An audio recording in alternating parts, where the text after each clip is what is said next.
Dans la paracha de la semaine, on parle de la famine.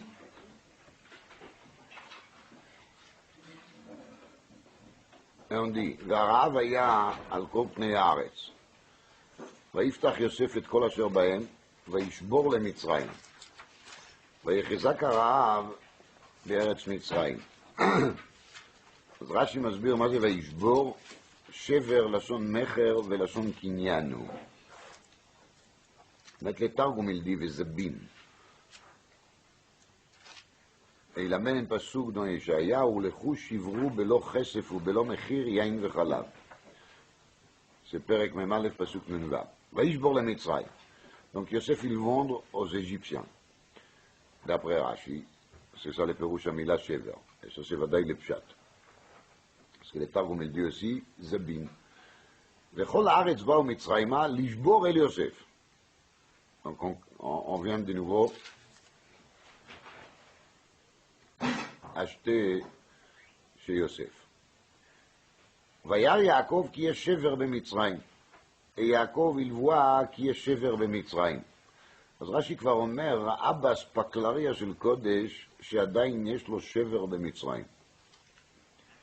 מה הפירוש? כי il y a quelque chose à récupérer au מצרים. Donc là on ne parle plus de vente, parce que là on parle d'aספקלריה של קודש, נבואה. ראה באספקלריה של קודש שעדיין יש לו שבר במצרים, ולא הייתה נבואה ממש להודיעו בפירוש שזה יוסף. Donc il a eu un pressentiment, un sentiment, mais ce n'était pas mamash une prophétie. Quelque chose qui ressemble à une prophétie, mais pas une prophétie claire. Vayomer, Inei Shamati qui est shever b'Mitzrayim. Donc ça commence avec Vayar Yaakov qui est shever b'Mitzrayim, et après il dit Inei Shamati qui est shever b'Mitzrayim. Donc c'est sur Vayar qui dit Rashi que c'était une sorte de prophétie. Et Shamati, c'est parce qu'il ne voulait pas dire à ses fils qu'il a vu quelque chose, qu'il ne sait même pas qu'est-ce que c'est, à savoir, peut-être ils vont penser qu'il est tout simplement un peu âgé, qu'il commence à rêver des choses, à se tromper. Alors, il ne veut pas leur dire, Raïti, Shamati qui est shever b'Mitzrayim. Azma, redou shama, veshivru lanu mesham. Alors vous allez là-bas et vous allez faire shivro. Vous avez remarqué combien de fois on a déjà vu ces shvarim et shivrei shvarim. Venichye velo namut vayerdu achei Yosef asara. Lishbor bar b'Mitzrayim. Je crois qu'ici on aurait dit vayerdu, vayasu kasher amar, on aurait compris, non? Mais le pasuk il redit.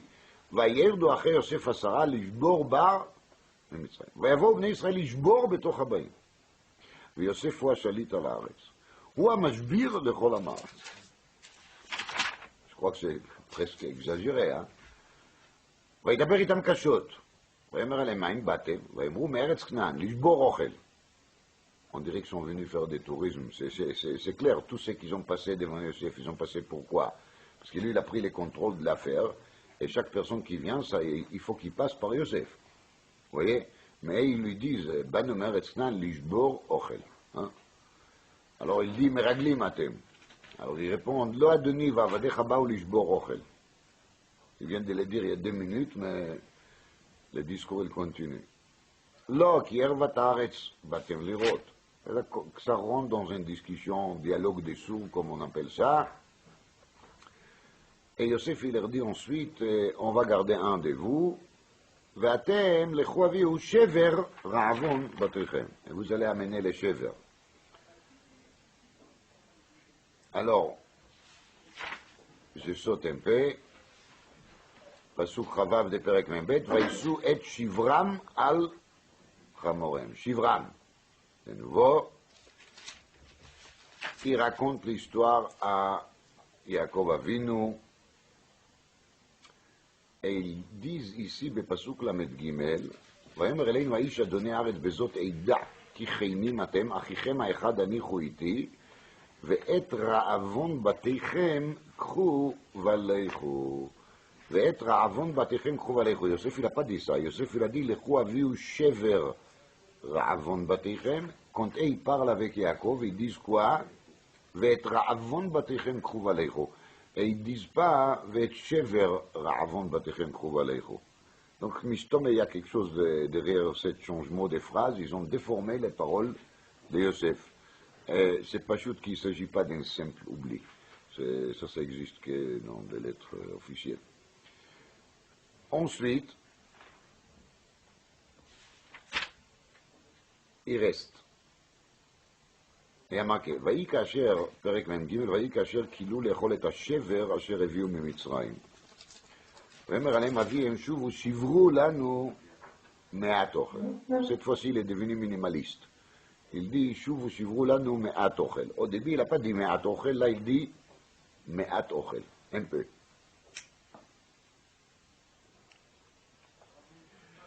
ויאמר אליו יהודה לאמור וכולי. Alors, אם יש לך משלח את אחינו איתנו, si tu nous envoies notre frère avec nous, c'est qui? C'est Binyamin. נרדה ונשברה לך אוכל. Ils vont refaire la shvira. ואם לא, alors ça ne marche pas. Alors après, Yosef, Yaakov, il envoie un cadeau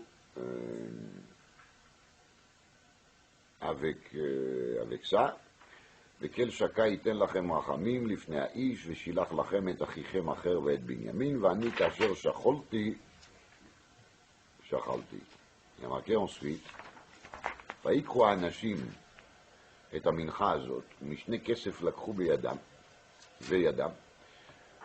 ואת בנימין. Donc, ils prennent les cadeaux.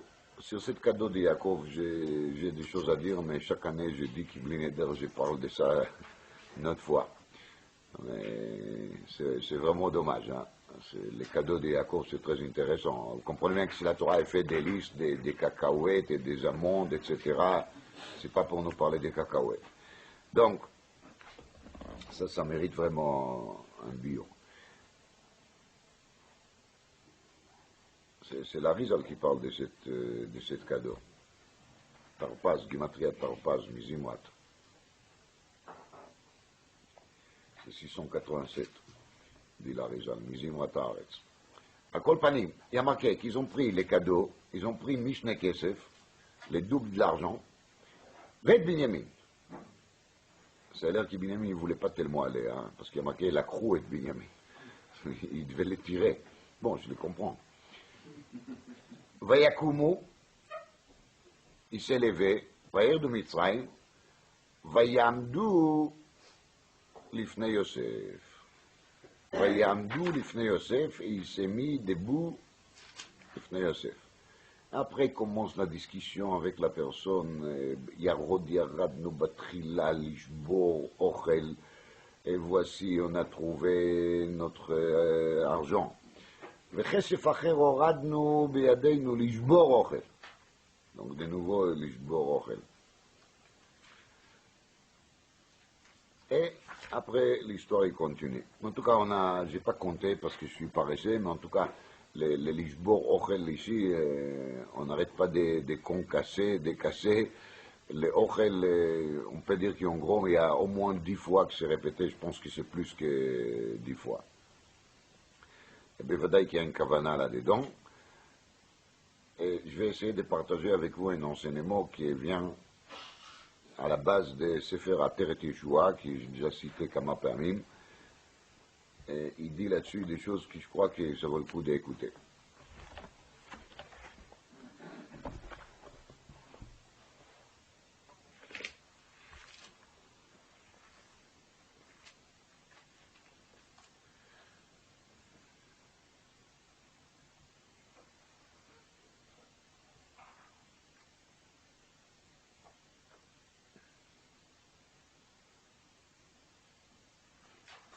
marqué dans le Midrash,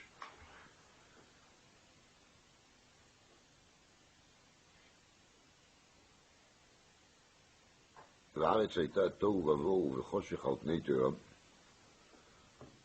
חושך זו מלכות יוון, שהחשיכה את עיניהם של ישראל. כמו ça marqué dans le Midrash, au début de Bereshit רבה. וחושך על פני תהום, זו יוון שהחשיכה את עיניהם של ישראל. Et tout le monde sait que la shkicham, c'est otiot, la shkicham, otiot choshech. Et tout le monde comprend qu'ici on a fait une takana, ici les chachamim ils ont fait une takana, ner Hanouka. Ça peut dire que les nerfs, il est censé faire quoi? D'enlever les choshech, d'enlever l'obscurité, de chasser l'obscurité et d'amener de la lumière. Donc les Ivanim, ils ont cherché à faire quoi? Choshech. Et nous, on a obtenu la lumière qui remplace le Choshech.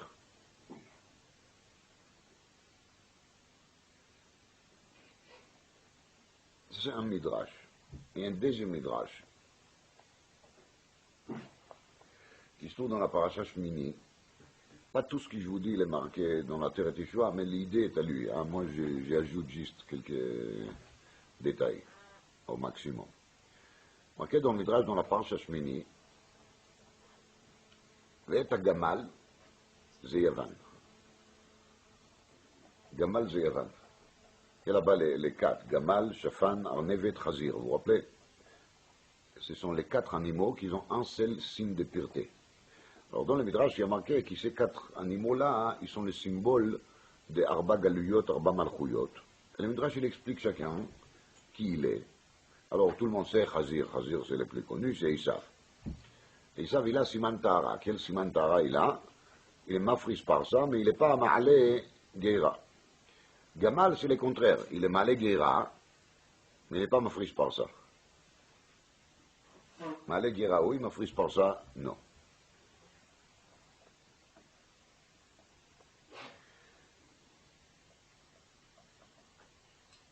אז הגמל זו יוון, זה כתוב במדרש.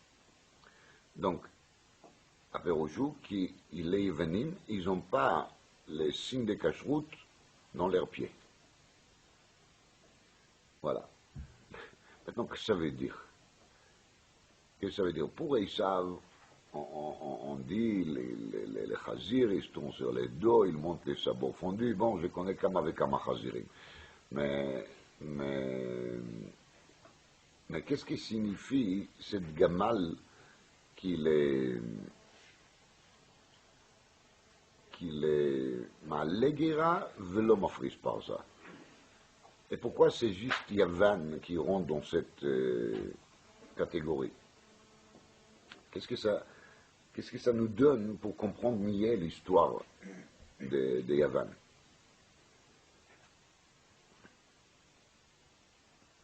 Et Trataï, אני מזכיר היום, hier, ça m'est arrivé à l'oreille, comme ça j'entends qu'on a parlé où va se faire le championnat du monde de football l'année 2018. Au 22. Bon, excuse-moi, c'est pas mon côté fort. Bon, j'ai entendu Mamesh Agav Gamo. Et j'entends depuis le Poulim, je ne me rappelle pas, je n'ai pas enregistré les noms, je crois, Qatar ou la Russie, ou je ne sais pas. Les deux. Les deux. Tumurat Ola, Tumurat Shlamim, non? On parle déjà, où est-ce qu'on va courir derrière un ballon d'ici 10 ans, vous vous rendez compte? D'ici 11 ans. C'est Niflamod. C'est Niflamod. On dirait qu'il est monde, il n'a pas d'autres problèmes. Il y a des centaines de millions de personnes qui crèvent de faim, qui chutent dans le monde. Il y a des centaines de milliers de personnes des centaines de millions de personnes qui souffrent un martyr de toutes sortes de pauvreté, de maladies, de je sais pas quoi. Et là, qu'est-ce qu'ils ont à l'ordre du jour? Où est-ce qu'on va placer les championnats de football? Si on pense à ça, c'est même quelque chose qu'on ne peut pas comprendre. On ne peut pas comprendre. Si on essaye d'approfondir et de voir, à la place de se réunir et de chercher des idées, comment sauver des vies des êtres humains, oui, on réfléchit comment faire pour trouver le meilleur endroit pour Chokhmata Football. Et pas pour demain, c'est pas quelque chose qui l'urge. Pour d'ici 10 ans, 11 ans, le human qui est super. qu'il y a l'exemple que tout le monde connaît, les deux villes en Italie, qui étaient, les labbes tombaient sur eux de la montagne.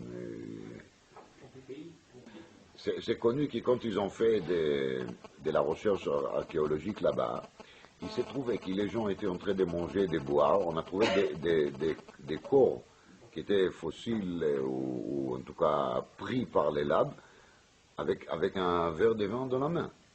Et c'est comme ça que ça les a attrapés. Vous comprenez? Donc il faut se rendre compte que le monde d'aujourd'hui, il fonctionne de la même manière. Le monde, il passe vers des catastrophes écologiques importantes, vers des problèmes très très remarquables dans le monde entier. Et de quoi on s'occupe? On a un verre de vin, on a une coupe de vin dans la main, en train de parler d'un championnat de football d'ici 10 ans, 11 ans, 12 ans. Ça veut dire qu'un jour, on va faire des recherches archéologiques et on va trouver dans les archives qu'est-ce qu'ils ont fait les gens les fin de l'année Goï 2010. Ils ont pensé qu'il y a un championnat de football à la place de se poser de questions qu'est-ce qui se passe dans le monde sur des choses qui sont 1000 fois plus importantes et plus sérieuses que ça.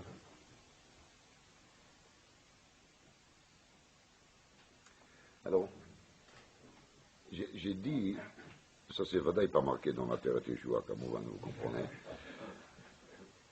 J'ai dit juste que ça m'a réveillé, ça m'a fait réfléchir sur le corps à règle, la puissance des pieds. Les pieds, il a une puissance énorme. C'est Dieu qui s'appelle football, c'est qu'il est lié avec les pieds et qu'il est basé sur le fait qu'on n'arrête pas de courir en vérité. Et c'est ça le but de ce Dieu qui fait quoi? Que quand on court, justement, alors il se passe deux choses. Quand on court, on ne réfléchit pas. Et quand on court, on voit les choses autrement. Parce que si je suis stable à ma place et je regarde, je vois les choses comme ils sont. Mais quand je cours, je vois que des morceaux, des petits morceaux, je n'arrive pas à avoir une vraie vision. Ils sont de là. Chez Regel Ve'ain, les pieds et l'œil sont des, je ne veux pas dire des ennemis, mais en tout cas, c'est contradictoire. Maintenant, je peux le dire autrement. Regel, et ça revient au même, Betsem. Regel, c'est Miachon Hergel. Ragil, ça j'ai déjà dit ici, comme à Pami. Ragil, il n'y a pas quelque chose de plus habituel que de marcher. Je marche. Oui, je suis habitué de faire ça. Et quand je marche comme les chevaux qui marchent, vous savez, ils prennent toujours le même chemin, ils vont toujours dans le même sens, ils ne réfléchissent pas. Voilà. De préférence, ils ont aussi des coursiers des côtés pour qu'ils ne regardent pas à droite et à gauche, qu'ils ne voient pas trop. Et quand on ne voit pas trop, c'est très très bien.